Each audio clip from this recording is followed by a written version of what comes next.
Womack and Womack, that is Teardrops. BBC Radio Cumbria, good evening, 12 minutes past 5 on a Tuesday. It's Adam and Caroline here. The asylum crisis is having an impact here in Cumbria. More than 2,000 migrants have been moved from the Manston Processing Centre in Kent following concerns about conditions there. And now Carlisle is set to get its second asylum hotel. Well, because of BBC editorial guidelines, we will not be naming the hotel, so we won't. But many listening will know where that hotel is in the city. Let's speak to Brian Wernham, who is a councillor on the new Cumberland Council. Brian, thanks for coming in. The hotel in question announced at the weekend it was closing to the public. When did you find out that Carlisle was getting its second asylum hotel? I have not been given any official notification at all. I'm here really as a resident. I live around the corner from the hotel. But of course I am on the incoming shadow council. And I found out about this just 2 or 3 days ago. There was a rumour going around on the Nextdoor social network saying quite wild and unsubstantiated allegations. I've been doing some investigating today, and it looks like this will be a female-only refuge. This will be a women's refuge. Okay, so you say you've been doing some investigating today, Brian. You've spoken to the hotel owners? I spoke to the hotel day and a half ago. Okay. And today I've spoken with 5 or 6 people. There was a meeting just before lunch with 2 Home Office officials, NHS officials, Cumbria County Council officials, and also Serco, which is the company that will be running the facilities. I've been in touch with the Serco manager since then, and also with the Carlisle One World Centre and CRAG as well, who are volunteer organisations. This is going to be a women's refuge, and I know the numbers in your intro were thousands or whatever, but actually this hotel has not much more than 50 beds, 50 beds. So I don't think there's going to be that many people there, and they will be female or pregnant and or with children, babies. So, Brian, what's been the reaction locally? Because this has all happened very quickly. People have got very little news about this in terms of advance warning. So what have people been saying to you? Well, they've been confused, as everyone has been, because rumours have gone around. There's been an information vacuum. I think really the authorities should have notified people. Also, I should have been notified as an incoming councillor. But as a resident, as I live around the corner, I'm interested as well to make sure that the people who move in there are going to be safe, and they're going to be as happy as they can be, recovering from their ordeals. And believe me, these are the most vulnerable people we're talking about here. These are women who have been through absolutely awful things. They've arrived here without any men, and some of them will have harrowing stories to tell. We heard on the BBC Today programme a few days ago on Radio 4 from a Home Office official whose job was to interview such people, who had to stop his job because of PTSD, because of the stories that he was hearing from these women. So I think we should be treating this very carefully, and we should be making sure that these people are safe and make sure that they get the support they need. And what I want to do is set up a community liaison, so that the various different groups that can arrange things like a walk in the park, get them orientated to the area, get them some clothes. A lot of them haven't got a change of clothes. They need cosmetics and toiletries. I'm sure the good people of this area of Carlisle will be very incoming. I mean, Cumbrians are just such welcoming people. I'm a southerner. I've come up here and I've been treated so well and welcomed so much into this neighbourhood. And we're really only talking about 1% of the population. This is going to be a very small number of women in a women's refuge. So now that you've certainly found out more about this, I know we asked Carlisle's MP John Stevenson to come on the programme. We understand he wasn't available to join us today, but we understand he wasn't given a lot of warning. You mentioned, Brian, how you're working with community groups, volunteer groups, charities here. Will you be working alongside the local MP? I'm very happy to talk to and listen to John Stevenson MP and also the 3 city councillors, but I've heard nothing directly from any of them, and I've not been invited to any briefing meetings.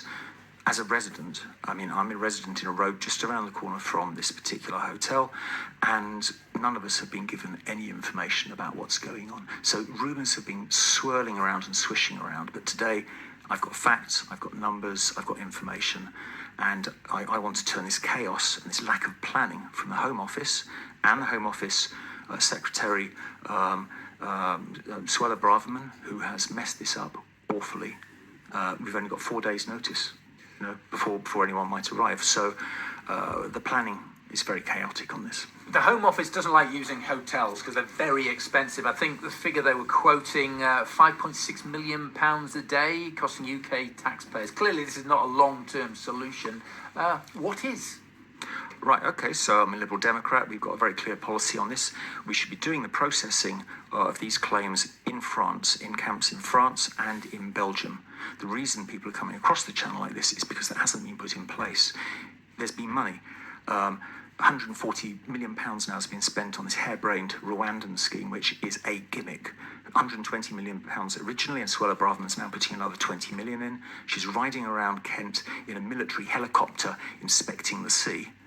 All this money is being wasted. From last year, the Parliamentary Accounts Committee found out that only 4% have been processed from last year.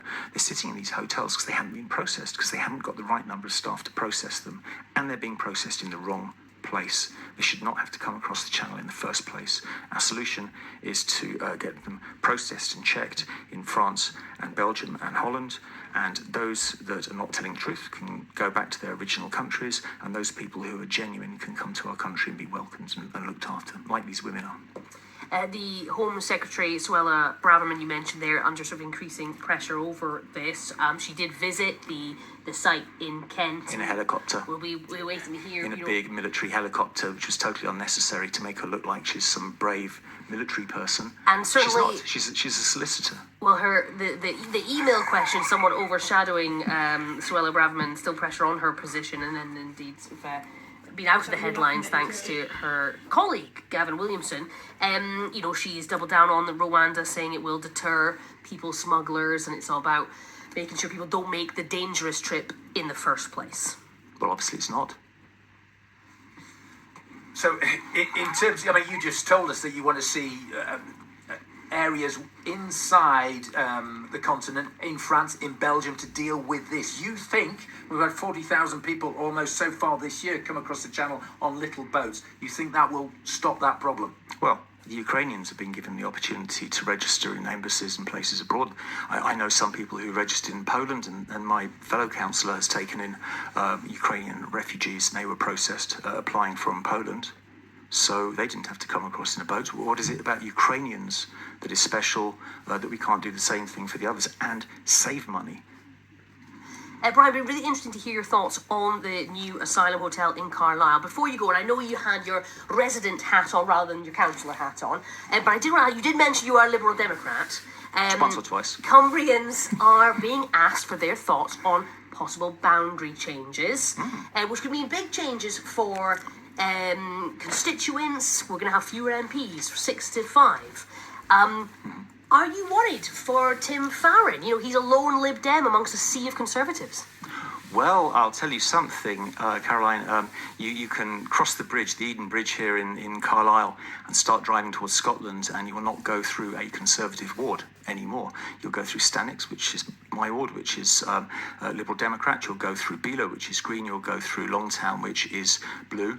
Or if you want to go to the east, you go through Corby and Hayton, which also is Liberal Democrat now as well, right? The Greens almost took Brampton, only 50 votes shy of getting Brampton, yes?